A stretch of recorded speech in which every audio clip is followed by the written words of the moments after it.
राजस्थान के एक छोटे से गांव मोरगढ़ में एक पुरानी हवेली थी, कृष्णा हवेली। ये हवेली अब वीरान हो चुकी थी, लेकिन एक समय में ये पूरे गांव की शान हुआ करती थी। हवेली के मालिक ठाकुर प्रताप सिंह थे, जो अपनी रहस्यमयी मौत के बाद हवेली में ही दफना दिए गए थे।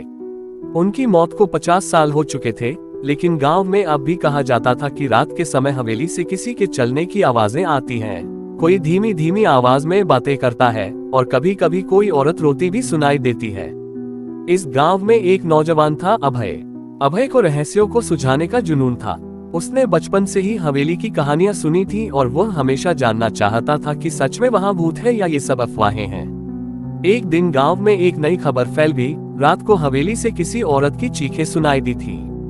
कुछ लोगों ने देखा कि हवेली की टूटी खिड़की से एक सफेद साया गुजर रहा था।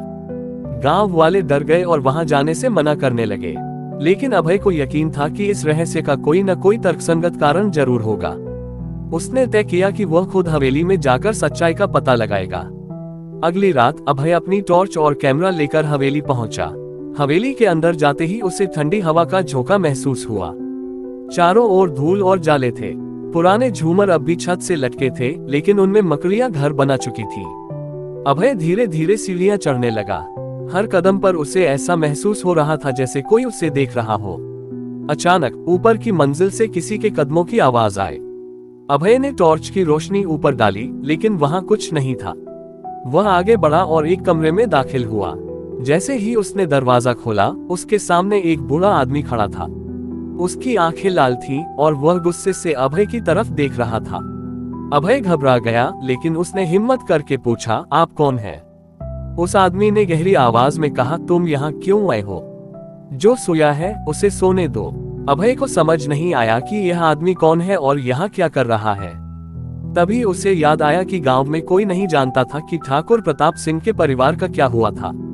हो सकता है कि यह आदमी उन्हीं से जुड़ा हो। अभय ने हिम्मत जुटाकर कहा, मुझे सच जानना है। हवेली में जो आवाजें आती हैं वे क्या हैं? बूढ़े आदमी ने गहरी सांस ली और कहा, ये सिर्फ हवेली की कहानियां नहीं हैं। यहाँ सच में एक आत्मा भटक रही है, ठाकुर प्रताप सिंह की पत्नी रुक्मिणी देवी की आत्मा। अभय चौंक गया। उसने गांव में कभी नहीं सुना था कि ठाकुर की पत्नी भी थी। बूढ़े आदमी ने बताया, 50 साल पहले ठाकुर साहब ने अपनी ही पत्नी को धोखा दिया था। उन्होंने लालच में आकर उनकी हत्या कर दी और उनकी लाश हवेली के तहखाने में दफना दी।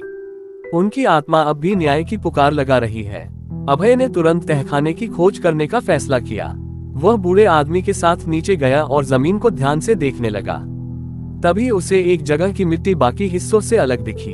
उसने जैसे ही खुदाई शुरू की, वहां से एक कंकाल निकला, रुक्मिणी देवी का कंकाल। तभी हवेली में अचानक हवा तेज हो गई, झूमर हिलने लगे और अजीब सी आवाजें आने लगी। अभय को महसूस हुआ कि कोई वहां मौजूद है। अचानक एक धीमी आवाज आई, अब मुझे न्याय मिलेगा। अभय डर के मारे पीछे हटा, लेकिन बूढ़े आदमी ने कहा, मत डरो, वो सिर्फ अपना इंसाफ चाहती हैं। अभय ने तुरंत गांव के सरपंच को बुलाया और पुलिस को खबर दी। पुलिस ने जब जांच की तो ये साबित हुआ कि कंकाल रुक्मिणी देवी का ही था। ये भी पता चला कि ठाकुर प्रताप सिंह ने अपने फायदे के लिए अपनी पत्नी की हत्या करवाई थी और इस राज को छुपाने के लिए हवेली को छोड़ दिया था। जब रुक्मिणी देवी को विधिवत अंतिम संस्कार दिया गया तो हवेली से आने वाली सभी अजीब आवाजें हमेशा के लिए बंद हो गईं। गांव वाले अब बिना डर के हवेली के पास से गुजर सकते थे। अभय ने एक गहरी सांस ली।